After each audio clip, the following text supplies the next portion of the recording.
Hello my dear viewers, मैं दुर्गे सिंह आपका बहुत बहुत स्वागत करती हूं आपके अपने ही यूट्यूब चैनल में। और आज मैं लेकर आई हूं आपके लिए विलियम वर्ड्स पर आधारित 100 क्वेश्चन की एक सीरीज़, जो आपके एग्ज़ाम की दृष्टि से बहुत ही हेल्पफुल होगी। इसलिए आप वीडियो को पूरा देखें, वीडियो को बिल्कुल भी स्किप ना करें। हो सकता है अगर आपने वीडियो स्किप कर दिया और एक भी क्वेश्चन इस वीडियो से आपका आ गया तो उस दिन आपको बड़ा ही अफसोस होगा। इसलिए वीडियो को स्किप ना करें, पूरा देखें। आइए शुरू करते हैं आपकी 100 क्वेश्चन की ये सीरीज़। इससे पहले मैंने वर्ड्सवर्थ की बायोग्राफी भी यूट्यूब पर अपलोड कर रखी है, आप चाहें तो उसको देख सकते हैं। उसमें मैंने डिटेल में वर्ड्सवर्थ के बारे में बताया है। Question number 1, when William Wordsworth was born. William Wordsworth का जन्म कब हुआ था? 1760, 1770, 1780। तो इसका हमारा राइट आंसर है 1770। 7 अप्रैल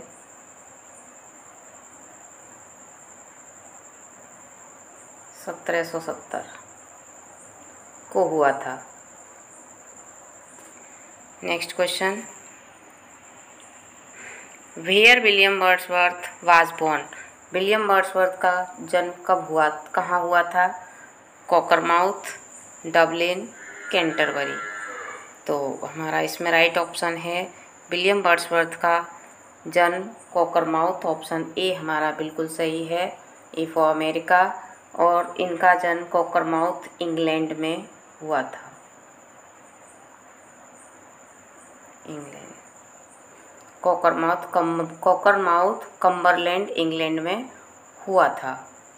next question, who is William Wordsworth father.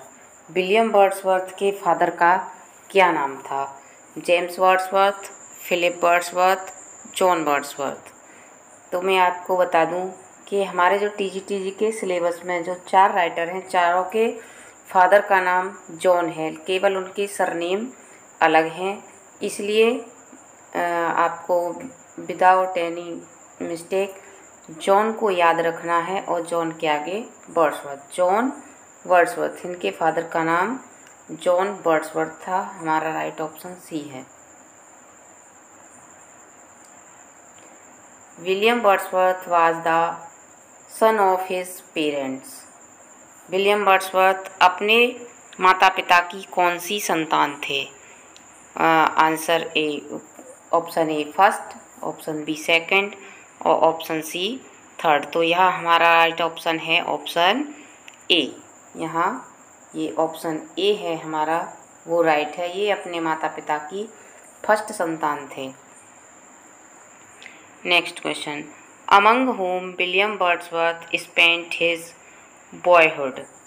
जो किसके बीच अपनी जो बाल्यावस्था थी वर्ड्सवर्थ ने स्पेंट की? ए पोइट्स, बी क्रिटिक्स और सी शेफर्ड्स। तो यह हमारा राइट ऑप्शन है ऑप्शन सी, शेफर्ड्स। उन्होंने जो अपना बाल्यकाल था शेफर्ड्स के साथ, गडरियों के साथ गुजारा। इसलिए इनको प्रकृति से बहुत ज़्यादा प्रेम था। ये प्रकृति के प्रति बहुत ज़्यादा आकर्षित थे और इन्होंने जितनी भी पोएम्स लिखी वो प्रकृति से प्रभावित होकर लिखी। नेक्स्ट क्वेश्चन, तो यहाँ हमारा राइट ऑप्शन सी है। नेक्स्ट क्वेश्चन की तरफ चलते हैं। Let's go. Wordsworth lost his father when he was years old. जब वर्ड्सवर्थ ने अपने पिता को खोया तब उनकी अवस्था क्या थी? 14 ईयर्स, बी 16 ईयर्स और सी 18 ईयर्स। तो यहाँ हमारा राइट ऑफ 18 ईयर्स।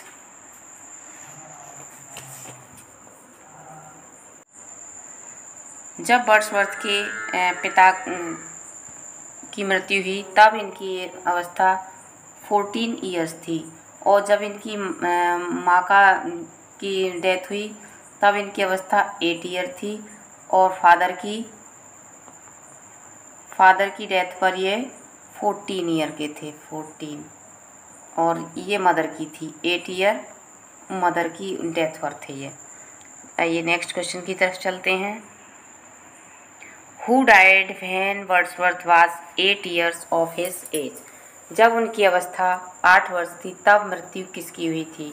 तो ये तो मैंने आपको पिछले क्वेश्चन में ही बता दिया, इसलिए ज़्यादा ऑप्शन पर डिस्कस नहीं करेंगे कि इस अवस्था पर इनकी मदर की डेथ हुई थी। आंसर हमारा ऑप्शन सी इज करेक्ट।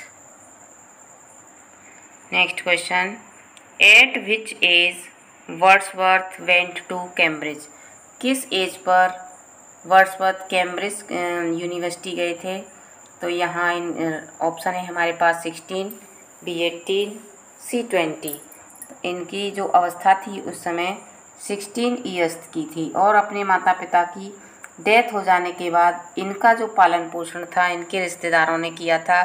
इनकी बहन डोरोथी वर्ड्सवर्थ थी और ये दोनों भाई बहन कुछ समय के लिए बिल्कुल अलग हो गए थे। नेक्स्ट क्वेश्चन की तरफ चलते हैं। Where Wordsworth get his education in Cambridge. Cambridge में जो उन्होंने एजुकेशन पाई थी वो कहाँ पाई थी। Saint Simon college, B saint John college, C Eton college. तो यहाँ हमारा राइट ऑप्शन B है। इन्होंने जो शिक्षा पाई थी वो सेंट जॉन कॉलेज में पाई थी।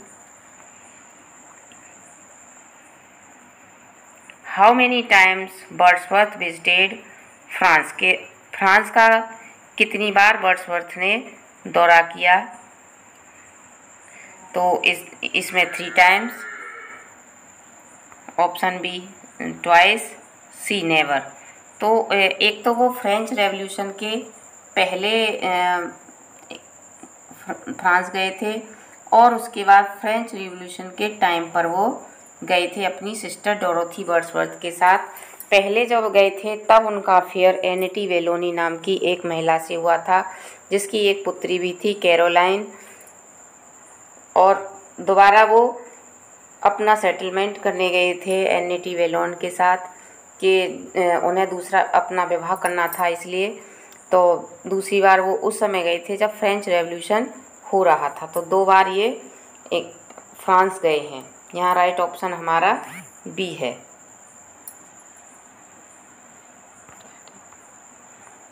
Wordsworth was admitted to Hawkshead school in. तो कौन से स्कूल में इनको एडमिशन कराया गया था। Yorkshire, B Hampshire, C Lancashire.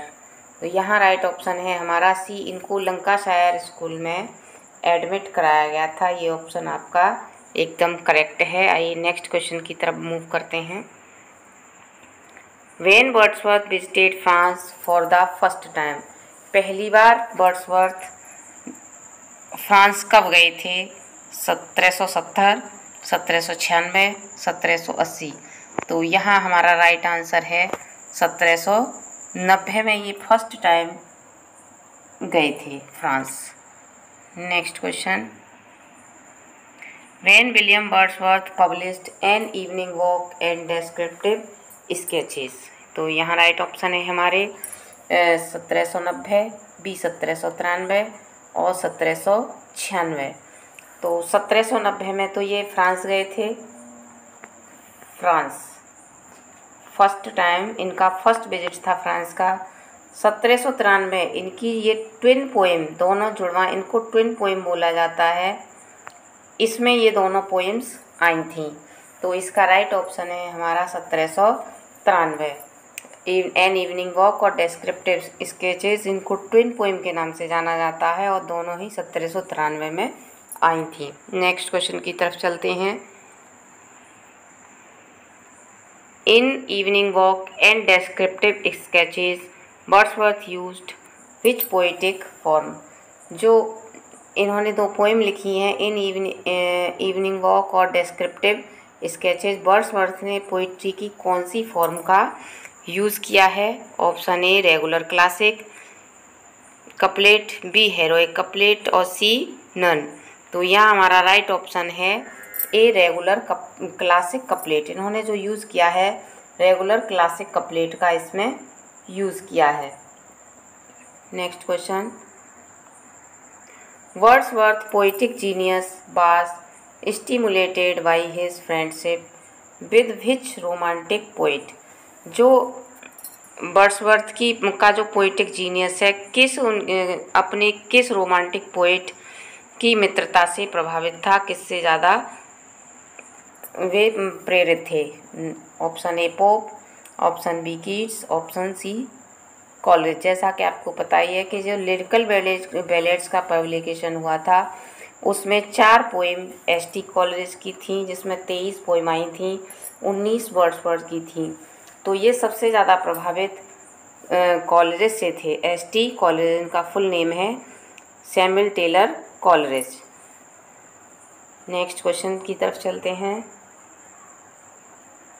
When Wordsworth began friendship with Coleridge, Coleridge के साथ वर्ड्सवर्थ की फ्रेंडशिप कब हुई थी।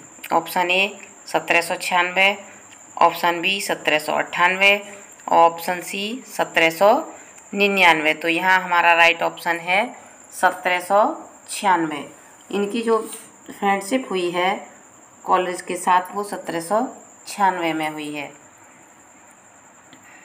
Next question, when lyrical ballads were publish, जो लिरिकल बैलेड है वो कब पब्लिश हुआ था। तो ये तो आप सभी जानते होंगे और बहुत ही आसान सा क्वेश्चन है, लेकिन मैंने इसको फिर भी वीडियो में रखा है क्योंकि कभी कभी आसान चीज़ें ही गलत हो जाती हैं। तो यहाँ टाइम वेस्ट नहीं करेंगे, हमारा राइट ऑप्शन है सी। जो लिरिकल बैलेड्स आया है वो 1798 में आया है और इसका प्रीफेस जो आया है, प्रीफेस वो 1800 में आया है। 1800 जो इसमें ये आया था, ये कॉलेरिज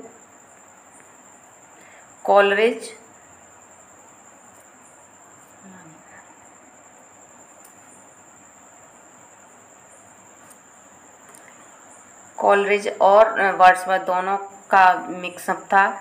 इसमें 4 पोइम्स कॉलेरिज की और 19 वर्ड्सवर्थ साहब की थी।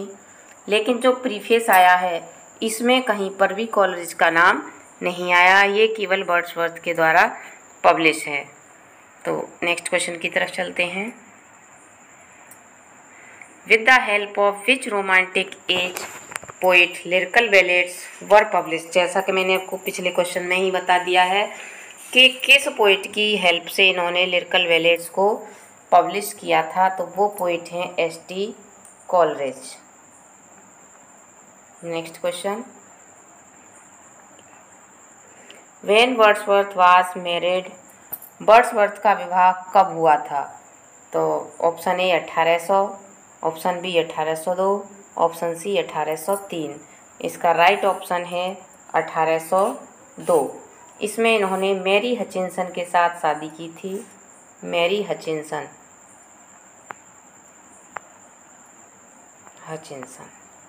और इसी वर्ष इनकी एक सोनेट आई थी, सोनेट टू मिल्टन, जिसको लंदन 1802 के नाम से भी जाना जाता है। ये दोनों ही इसी वर्ष हुए थे। 1802 में इनका विवाह भी हुआ था और तभी इनकी ये पोइम भी आई थी। Next question, what is the relationship of Wordsworth with Dorothy, Dorothy के साथ वर्ड्सवर्थ का क्या रिश्ता है। तो his wife, his sister, his mother. तो डोरोथी वर्ड्सवर्थ इनकी सिस्टर थी और ये अक्सर इनके बहुत समय इनके साथ ही रहीं। ये अपनी सिस्टर से बहुत ज़्यादा प्रेम करते थे और ये दोनों भाई बहन साथ ही रहते थे, क्योंकि माता पिता के मरने के बाद एक लंबे समय तक ये दोनों भाई बहन अलग अलग रहे थे। इनके रिश्तेदारों ने इनको अलग कर दिया था। Which poetic movement originated by Wordsworth in English poetry, English poetry में कौन सा पोइटिक मूवमेंट वर्ड्सवर्थ के द्वारा ओरिजिनेट किया गया था। A new classical age, B classical और सी रोमांटिक। तो ये दोनों ही, क्लासिकल से इनका कोई लेना देना नहीं था, न्यू क्लासिकल से कोई लेना देना नहीं था। इन्होंने जो ओरिजिनेट किया था वो था रोमांटिक एज, जो 1798 में लिरिकल बैलेड के साथ इसकी शुरुआत मानी जाती है। लिरिकल बैलेड्स के साथ इसकी शुरुआत मानी गई है। Next question, who had left William Wordsworth A small legacy. William Wordsworth के लिए किसने एक छोटी सी जिम्मेदारी लीगेसी सौंपी थी? His friend Raisley Calvert, S T. Coleridge, his sister Dorothy. तो इसका राइट ऑप्शन है A, his friend Raisley Calvert. Next question, William Wordsworth wife was his. जो विलियम वर्ड्सवर्थ की जो वाइफ थी उनकी कौन थी? कॉलेज मेट थी, सेक्रेटरी थी, सी कजिन थी। तो यहाँ हमारा राइट ऑप्शन है सी, वो उनकी कजिन थी, इन्होंने अपनी कजिन के साथ विवाह किया था। Next question, who was William Wordsworth wife.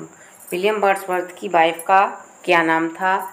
Mary Hutchinson, Annie Godwin, Emily Bronte. तो ये हमने पहले ही बता रखा है कि जो इनकी वाइफ का नाम था वो मैरी हचिंसन था और ये इनकी कजिन थी और 1802 में इनका विवाह हुआ था। MH Mary Hutchinson. Next question, where Wordsworth began his first family life. वर्ड्सवर्थ ने अपना पहला पारिवारिक जीवन कहाँ से शुरू किया? A Cambridge, B Glasgow, C Lake District. तो यहाँ हमारा राइट ऑप्शन है सी, इन्होंने जो अपना पारिवारिक जीवन था वो लेक डिस्ट्रिक्ट से शुरू किया था। Next question, when Wordsworth was made poet laureate. Wordsworth को पोएट लॉरिएट कब बनाया गया था? तो इनको ऑप्शन ए 1843, बी 1845 और सी 1848। तो इसका राइट ऑप्शन है हमारा 1843। ये रॉबर्ट साउदे के बाद, रॉबर्ट साउदे के बाद पोएट लॉरिएट 1843 में बने थे और 1850 तक पोएट लॉरिएट रहे अपनी मृत्यु तक, टिल डेथ, अपनी डेथ तक ये पोएट लॉरिएट रहे थे। नेक्स्ट क्वेश्चन की तरफ चलते हैं, after the death of which literary personality William Wordsworth was made poet laureate. किस राष्ट्र कवि के बाद वर्ड्सवर्थ को पोएट लॉरिएट बनाया गया था? Robert Southey, Robert browning, Matthew Arnold. तो ये मैंने लास्ट क्वेश्चन में ही आपको बता दिया था कि 1843 में रॉबर्ट साउदे के बाद इनको पोएट लॉरिएट बनाया गया था। A large number of was written by Wordsworth. तो इसमें इनके द्वारा क्या लिखा गया था? Mock epics, epics, C lyrics. तो यहाँ राइट ऑप्शन है लिरिक्स, इनके द्वारा एक बड़ी संख्या में लिरिक्स लिखे गए थे। Next question, according to William Wordsworth a poet has greater knowledge of. अब यहाँ हमारे ऑप्शन हैं human wisdom, human nature, C poetic diction. यानी वर्ड्सवर्थ के अनुसार कि बहुत अधिकांश जो पोइट हैं उन्हें बहुत ज़्यादा नॉलेज होती है किसकी? ह्यूमन नेचर की या ह्यूमन विजडम की या पोएटिक डिक्शन की। तो यहाँ हमारा राइट ऑप्शन है बी, ह्यूमन नेचर। जो पोइट होते हैं उनको ह्यूमन नेचर की पहचान अधिक होती है। नेक्स्ट क्वेश्चन की तरफ चलते हैं, in lyrics Wordsworth can stir the deepest emotion by using. तो जो इनके लिरिक्स हैं वर्ड्सवर्थ जो गहरी भावनाएं हैं, मन की भावनाएं हैं, उनको किसका प्रयोग करके उसको बाहर ला सकते हैं? Simple means, B deepest means, C simple words. तो इनका जो राइट आंसर है ऑप्शन ए, सिंपल मीन्स के द्वारा वे अपनी उनको भावनाओं को बाहर ला सकते हैं। नेक्स्ट क्वेश्चन, दस nature spoke the work was done. इस प्रकार प्रकृति बताती है कि काम हो चुका है। The above line is taken from which Wordsworth work, जो ऊपर की लाइन दी हुई है, thus nature spoke the work was done, किससे ली गई है? Sonnet to Milton, B ode to duty, C Lucy poems. तो यहाँ हमारा राइट ऑप्शन है लूसी पोएम्स, जो लूसी पोएम्स से ये लाइनें ली गई हैं। Option C is right. Move to next question. William Wordsworth gave charm of novelty to which theme? William Wordsworth ने किस वस्तु को सुंदरता प्रदान की गई है? चार्म ऑफ नोवेल्टी प्रदान किया है। A subtle, B of everyday, C complicated. तो यहाँ हमारा राइट ऑप्शन है ऑप्शन बी, जो एवरीडे जो लाइफ है उसको इन्होंने चार्म प्रदान किया है। Next question.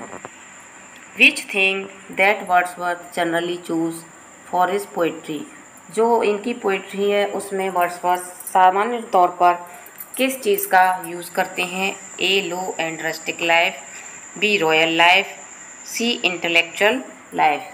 तो यहाँ हम ऑप्शन काट कर ही देखते हैं कि रॉयल लाइफ से इनका कोई लेना देना नहीं था, इंटेलेक्चुअल ज्ञान भी ये प्रदान नहीं करना चाहते थे, तो इनका सीधा सीधा संबंध सामान्य मानवीय जीवन से था, क्योंकि इनका जीवन जो बाल्यकाल था गडरियों के साथ बीता था, इसलिए इनको सामान्य लोगों से अधिक प्रेम था और उन्हीं की को जीवन को ये पोर्ट्रेट करना चाहते थे अपनी रचनाओं में।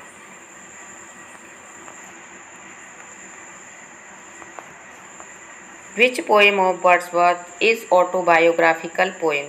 इनमें से वर्ड्सवर्थ की कौन सी रचना है जिसमें ऑटोबायोग्राफिकल एलिमेंट हैं? A Lucy Gray, B sonnet to duty और सी प्रिल्यूड। तो जो इनकी प्रिल्यूड है ये इनकी एक आत्मकथात्मक रचना है जिसमें इनके बचपन के बारे में बहुत सी बातें बताई गई हैं। इसे सेमी ऑटोबायोग्राफिकल भी बोला जाता है और ये 1850 में पब्लिश हुआ था। 1850 में इनकी डेथ के बाद, आफ्टर डेथ पब्लिश हुआ था बाई वाइफ। इनकी वाइफ ने इसको पब्लिश कराया था 1850 में और इन्होंने 1805 में इसको लिखना शुरू किया था। 1805 में लिखना शुरू किया था और इसको इन्होंने बार बार एडिट करके लिखा, जिसके कारण इसकी 14 किताबों में पब्लिश हुआ था। नेक्स्ट क्वेश्चन की तरफ चलते हैं। From which university Wordsworth received his first honorary degree? तो यहाँ option A Oxford, B Durham, C Dublin. तो यहाँ राइट ऑप्शन है हमारा ऑप्शन ए। इन्होंने जो पहली डिग्री थी ऑनररी डिग्री वो ऑक्सफोर्ड यूनिवर्सिटी से अचीव की थी।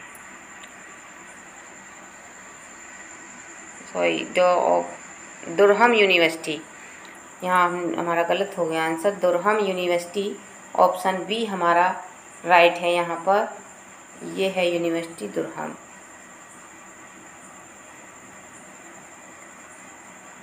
Next question. When Wordsworth received his honorary degree from Durham university? Wordsworth ने जो अपनी पहली डिग्री थी दुरहम यूनिवर्सिटी से कब प्राप्त की?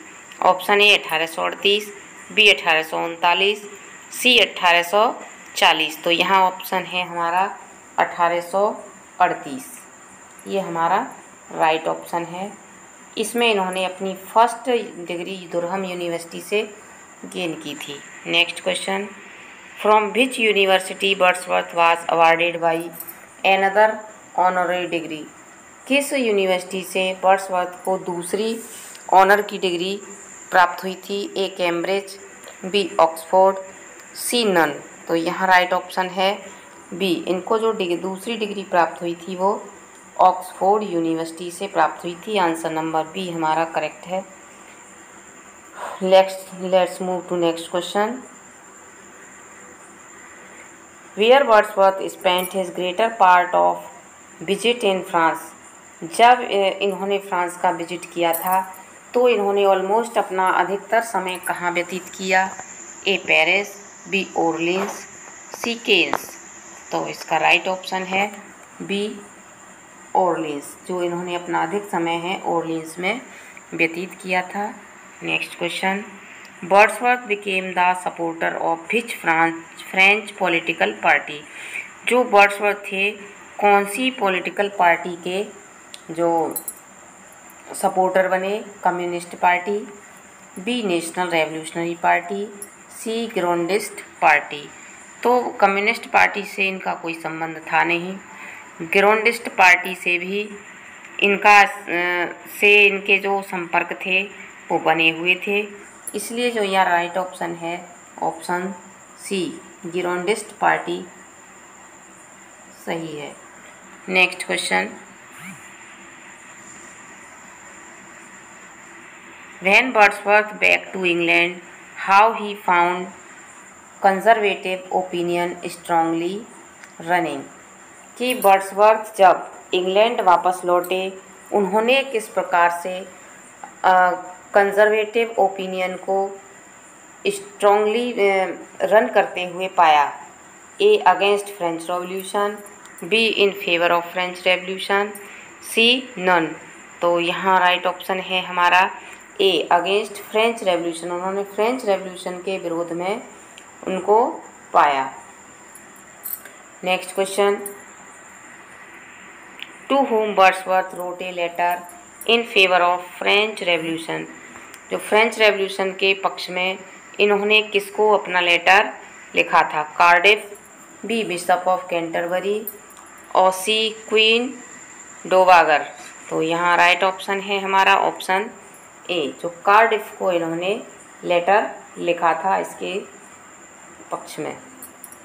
Next question, Wordsworth belong to which literary period. Wordsworth किस लिटरेरी पीरियड से बिलोंग करते थे? A Victorian age, B restoration period, C romantic period. तो यहाँ हमारा राइट ऑप्शन है सी रोमांटिक पीरियड, जो बिलोंग करते थे रोमांटिक पीरियड से बिलोंग करते थे। Next question, the rise of Napoleon made William Wordsworth opponent of French revolution, B in favour of French revolution और सी नन। तो यहाँ हमारा राइट ऑप्शन है A opponent of French revolution. Next question, lyrical ballads mark both the development of romanticism and dash movement। कि romanticism और कौन से movement को मार्क किया था जो लिरिकल बैलेड्स ने? ए नेचुरलिज्म, बी क्लासिसिज्म, सी ह्यूमनिज्म। तो यहाँ आंसर हमारा राइट है ए, उन्होंने नेचुरलिज्म यानी प्रकृतिवाद को इन्होंने मार्क किया था। When William Wordsworth turned against the French Revolution, a prominent demand in his poetry was the sense of the sanctity of। जब विलियम वर्ड्सवर्थ टर्न अगेंस्ट जो फ्रांसीसी आंदोलन था, क्रांति थी, उसके अगेंस्ट टर्न हुए थे। ए prominent demand in his poetry was, उस समय उनकी पोइट्री का प्रोमिनेंट डिमेंड सेंस क्या था? Option A the past, B royalty, C church. तो यहाँ इनका राइट ऑप्शन है option A the past. Next question, which of the following work is not written by Wordsworth. इनमें से कौन सा वर्क है जो वर्ड्सवर्थ के द्वारा नहीं लिखा गया है? Option A Thor, be the idiot boy, see the ancient mariner. तो यहाँ थॉर्न भी वर्ड्सवर्थ के द्वारा लिखी गई है, ये वर्ड्सवर्थ की पोइम है थॉर्न। इडियट बॉय भी वर्ड्सवर्थ की है, लेकिन जो ये है एंशिएंट मैरिनर, ये जिससे लिरिकल बैलेड्स की शुरुआत मानी गई है, तो ये एस.टी. कॉलरिज की है। एस.टी. कॉलरिज, ये इनकी नहीं है, ये एस.टी. कॉलरिज की लिखी हुई है। Next question, here Wordsworth wrote that principal object proposed in these poems was to choose incidents and situations from common life.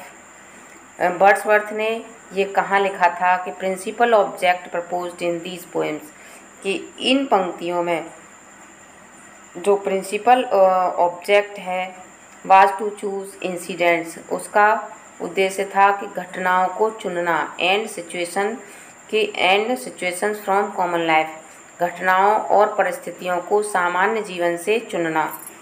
Option A in preface to second publication of lyrical ballads, B in preface to first publication of lyrical ballads, in preface to ode to Milton. इनमें से हमारा right option है ए। ये जो बात कही है उन्होंने in preface to second publication of lyrical ballads में ये बात कही है कि उनका उद्देश्य सामान्य जीवन से घटनाओं परिस्थितियों का चुनाव करना था। ऑप्शन ए हमारा राइट है। नेक्स्ट क्वेश्चन,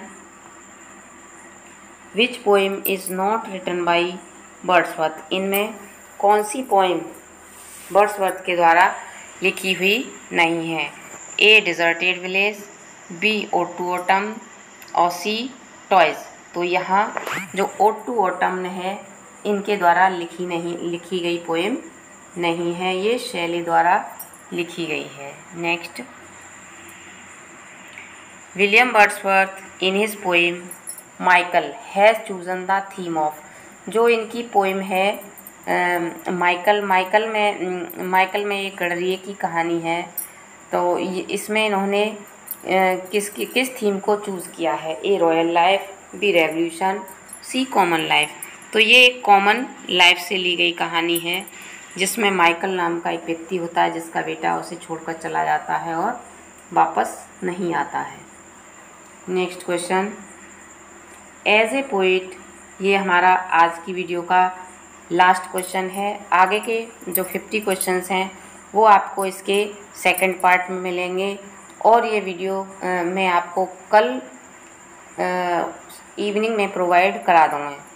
तो ये हमारा इस वीडियो का लास्ट क्वेश्चन है। बाकी के 51 to 100 क्वेश्चन हैं वो आपको अगली वीडियो में मिलेंगे। As a poet Wordsworth has complete contrast to which poet, के पोइट के रूप में वर्ड्सवर्थ का किस पोइट से विरोधाभास था? ए ब्राउनिंग, पोप, बी पोप और सी ड्राइडन। तो ये जो इनकी विचारधारा थी पोप से बिल्कुल भी मिलती जुलती नहीं थी, ये हमेशा इनकी विचारधाराओं में मतभेद रहा है, इसलिए ऑप्शन बी हमारा राइट है। इसी के साथ हमारी वीडियो समाप्त होती है। मिलते हैं इसके अगले पार्ट में, अगली वीडियो में। तब तक के लिए बाय बाय। अगर वीडियो आपको अच्छी लगी हो, क्वेश्चन आपको अच्छे लगे हों तो प्लीज़ चैनल को सब्सक्राइब करें, वीडियो को शेयर करें और लाइक करें। धन्यवाद।